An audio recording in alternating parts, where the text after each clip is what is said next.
સ્વાગત છે દોસ્તો આપસોની પોતાની યુટ્યુબ ચેનલ ગુજરાત ખબર 2.0 માં દરરોજના નવા સમાચાર જાણવા માટે વિડીયોને અંત સુધી જોતા રહો અને નવા સમાચાર જોવા માટે આ ચેનલને સબસ્ક્રાઇબ કરવાનું ના ભૂલતા। તો ગુજરાતમાં હવે 19 થી 21 એપ્રિલ સુધી કમોસમી વરસાદની આગાહી। જી હા દોસ્તો, તમને સૌને જણાવી દઈએ ખાસ માહિતી કે ગુજરાતના હવામાનમાં ફરી એકવાર મોટો ઉલટફેર જોવા મળી રહ્યો છે।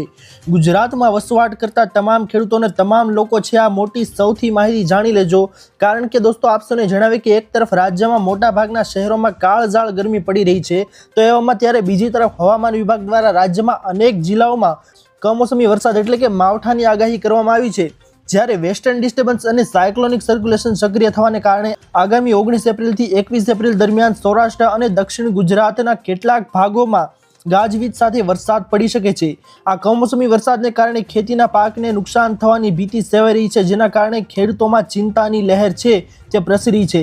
તમામ ખેડૂતો અને તમામ લોકોને સાવચેત રહેવા અપીલ પણ કરવામાં આવી છે, કારણ કે 19 થી 21 એપ્રિલ સુધી આ કમોસમી વરસાદ આવશે, જેને કારણે મોટું નુકસાન છે દોસ્તો તે થઈ શકે છે।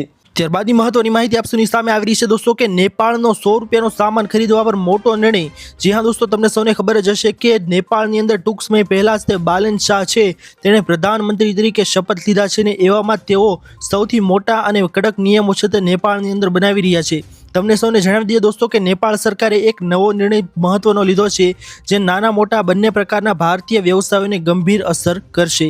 જી હા દોસ્તો, તેની અંદર તમને જણાવી દઈએ કે જેમાં નેપાળે ભારતીય માલ પર કડક કસ્ટમ ડ્યુટી છે તે લગાવી દીધી છે। હવેથી 100 રૂપિયાથી વધુ કિંમતના માલ પર ફરજિયાત ડ્યુટી છે દોસ્તો તે લાદવામાં આવશે। તેનાથી ગ્રાહકોને ટ્રાફિક ખૂબ જ ઓછો થયો છે અને વ્યવસાયોના વેચાણ પર ભારે અસર પણ પડી છે। લાંબા સમયથી હજારો નેપાળી નાગરિકો દરરોજ નજીકના ભારતીય શહેરમાં આવશ્યક વસ્તુઓ છે તે ખરીદવા માટે મુસાફરી કરતા હતા, કેમ કે કિંમતો ઓછી અને ઉપલબ્ધ હતી। તેથી કરીને દોસ્તો તેઓ લોકો છે તે ભારતની અંદરથી ચીજ વસ્તુઓ છે તે ખરીદી શકતા હતા। તેવામાં ભારતીય સેના સેવા આપતા અનેક નેપાળી તેમજ પેન્શન લેવા પાછા ફરતા પેન્શનરોએ પણ ભારતીય બજારમાંથી ઘરગથ્થુ વસ્તુઓ છે તે ખરીદી હતી। હવે આની અંદર થશે કેવું દોસ્તો કે તેઓ લોકો 100 રૂપિયાથી વધુ કિંમતનો સામાન ખરીદશે તો તેની અંદર કડક કસ્ટમ ડ્યુટી છે દોસ્તો તે લગાવવામાં આવશે। હવે આ નવા નિર્ણયથી પરિસ્થિતિ છે તે બદલાશે તેવી અપેક્ષા થઈ રહી છે। તો ત્યારબાદની મહત્વની માહિતી આપ સૌની સામે આવી રહી છે દોસ્તો કે ક્રૂડ ઓઇલમાં જોરદાર કડાકો। જી હા દોસ્તો, તમને સૌને જણાવી દઈએ કે હોર્મુઝ સ્ટ્રેટ છે તે ફરીથી ખુલવા અને મધ્ય પૂર્વના તણાવ ઘટવાની ખબરોને કારણે આંતરરાષ્ટ્રીય બજારમાં કાચા તેલના ભાવમાં 10% સુધીનો મોટો ઘટાડો છે દોસ્તો તે થયો છે। બ્રેન્ટ ક્રૂડ ઘટીને $90 પ્રતિ બેરલની આસપાસ પહોંચી ગયું છે। આ ઘટાડાથી ભારત માટે આયાત બિલમાં મોટી બચત થશે અને પેટ્રોલ ડીઝલના ભાવમાં ઘટાડો થવાની આશા જન્મી છે। સોમવારે ભારતીય શેર બજારમાં પેન્ટ્સ, ટાયર અને ઓઇલ સેક્ટરની કંપનીઓના શેરમાં તેજી જોવા મળી શકે છે। તો ખાસ અને મહત્વપૂર્ણ માહિતી આપ સૌની સામે આવી રહી છે દોસ્તો કે ક્રૂડ ઓઇલમાં જોરદાર કડાકો છે તે હોર્મુઝ સ્ટ્રેટ ખુલવાના કારણે આંતરરાષ્ટ્રીય બજાર છે તેમાં પણ તેજીનો માહોલ છે દોસ્તો તે હવે જોવા મળશે, અને તે આવતીકાલે સોમવારથી દોસ્તો તમને સૌને ખબર પડી જશે કે કેવી રીતના શેર છે તેમાં ઉછાળો આવી શકે છે। ત્યારબાદની મહત્વપૂર્ણ માહિતી આપની સામે આવી રહી છે દોસ્તો ખાસ કરીને કે પાન કાર્ડ વિના નહીં થાય આ મોટા કામ, બદલાઈ ગયા છે નિયમો। જો તમે હજુ પણ માનતા હો કે પાન કાર્ડનો ઉપયોગ ફક્ત આવકવેરા ફાઇલ કરનાર કરે છે તો તમારે તાત્કાલિક તમારી માહિતી છે તે અપડેટ કરવાની જરૂર છે। દોસ્તો તમને સૌને જણાવી દઈએ કે પાન કાર્ડ ફક્ત ને ફક્ત ઉદ્યોગપતિઓ છે તે જ નથી વાપરતા। દેશમાં નાણાકીય વ્યવહારોમાં પારદર્શિતા જાળવવા માટે કેન્દ્ર સરકાર અને આવકવેરા વિભાગે નિયમોને ઘણા કડક કરી દીધા છે। તમને સૌને જણાવી દઈએ દોસ્તો કે આજથી પાન કાર્ડ હવે ફક્ત પ્લાસ્ટિક કાર્ડ નથી રહ્યું, તેના બદલે તે તમારી સંપૂર્ણ નાણાકીય ઓળખનું પ્રતિનિધિત્વ કરતું સૌથી મજબૂત ડોક્યુમેન્ટ છે તે બની ગયું છે। જો તમે નવું વાહન ખરીદવાનું આયોજન કરી રહ્યા છો અથવા તો મિલકતમાં રોકાણ કરવા માંગો છો અથવા તો બેંક ખાતામાં મોટી રકમ જમા કરાવવાનો ઈરાદો ધરાવો છો તો આવા દરેક કાર્ય આ કાર્ડ વિના અટકી જશે। આવકવેરા વિભાગે મુખ્ય અને નિયમિત વ્યવહારો એક ચોક્કસ યાદી સ્થાપિત કરી છે, જેના માટે પાન કાર્ડ સબમિટ કરવું સંપૂર્ણ રીતે ફરજિયાત છે। જો તમે પણ દોસ્તો આવી રીતના વ્યવહાર કરતા હો અને તમારી પાસે પાન કાર્ડ નથી તો પાન કાર્ડ તમારે કઢાવવું ફરજિયાત રહેશે, કારણ કે દોસ્તો હવે નિયમ બદલાઈ ગયા છે અને નિયમની અંદર હવે તમારી પાસે પાન કાર્ડ નહીં હોય તો તમે જે આ કામ દર્શાવવામાં આવેલા છે તે તમારા કામ છે દોસ્તો તે થઈ શકશે નહીં, તમારા કામ છે દોસ્તો તે અટકી જશે, જેથી કરીને હવે પાન કાર્ડ કઢાવવું તમારે ફરજિયાત છે।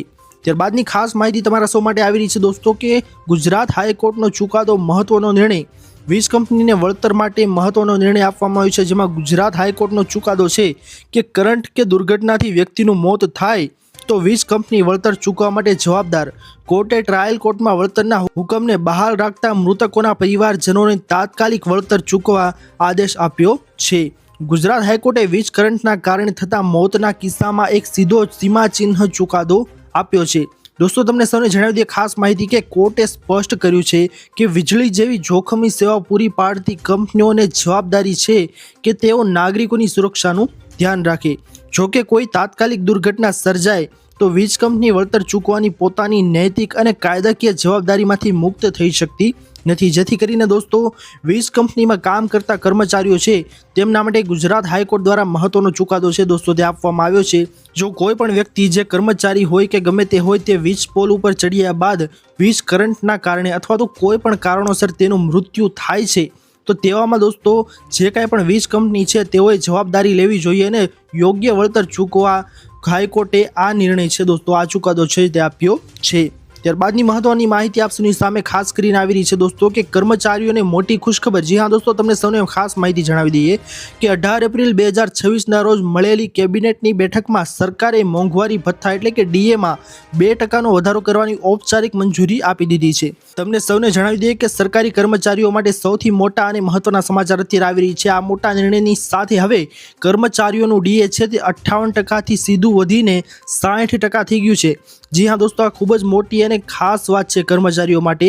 અને આની અંદર બીજી ખાસ વાત એ છે કે પેન્શનરો માટે મોંઘવારી રાહત એટલે કે ડીઆરમાં પણ વધારીને 60% કરવામાં આવી રહ્યા છે. જેનો અર્થ એ છે કે કર્મચારીઓને પાછલા મહિનાઓની બાકી રકમ એટલે કે એરિયર્સ પણ ચૂકવવામાં આવશે.